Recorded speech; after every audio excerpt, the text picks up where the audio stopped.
कृष्ण का जन्म भाद्रपद मास के कृष्ण पक्ष की अष्टमी तिथि को हुआ था। हालांकि जन्म की वास्तविक तिथि के बारे में अलग अलग मत है, लेकिन अधिकांश लोग मानते हैं कि यह तिथि लगभग 3112 ईसा पूर्व में आई थी। कृष्ण भगवान विष्णु जी के 8वें अवतार माने जाते हैं। उनका जन्म देवकी और वसुदेव के 8वें पुत्र के रूप में हुआ था। कंस देवकी का भाई था, जिसे एक आकाशवाणी मिली थी कि उसकी मृत्यु देवकी के पुत्र के हाथों होगी। इस वजह से कंस ने देवकी के 6 पुत्रों को जन्म लेने के बाद ही मार दिया था। लेकिन जब 8वें पुत्र का जन्म हुआ, तब विष्णु ने अपने अंश को देवकी के गर्भ से वासुदेव के पास पहुंचाया और वासुदेव ने उस नवजात को यमुना नदी के पार नंद बाबा के घर पर सुरक्षित छोड़ दिया। वहां कृष्ण का लालन पालन यशोदा और नंद बाबा ने किया।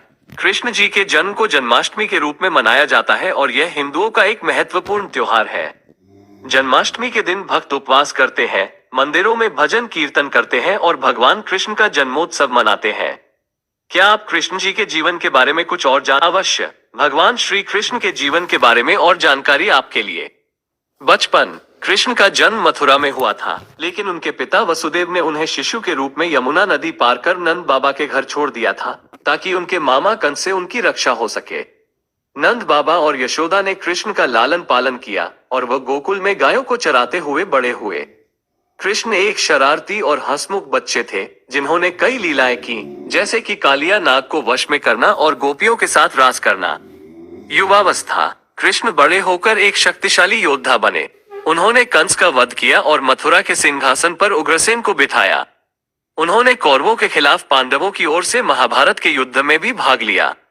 इस युद्ध में उन्होंने अर्जुन के सारथी के रूप में भी काम किया और उन्हें भगवद गीता का उपदेश दिया। पारिवारिक जीवन कृष्ण ने कई राजकुमारियों से शादी की, जिनमें से सबसे प्रसिद्ध रुक्मिणी थी। उनके कई बच्चे भी थे।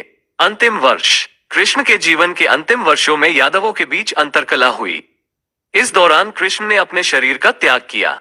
कृष्ण की विरासत कृष्ण हिंदू धर्म में सबसे लोकप्रिय देवताओं में से एक है। उन्हें एक आदर्श राजा, योद्धा, प्रेमी और भगवान के रूप में देखा जाता है। उनकी शिक्षाएं आज भी प्रासंगिक हैं और दुनिया भर के लोगों को प्रेरित करती हैं।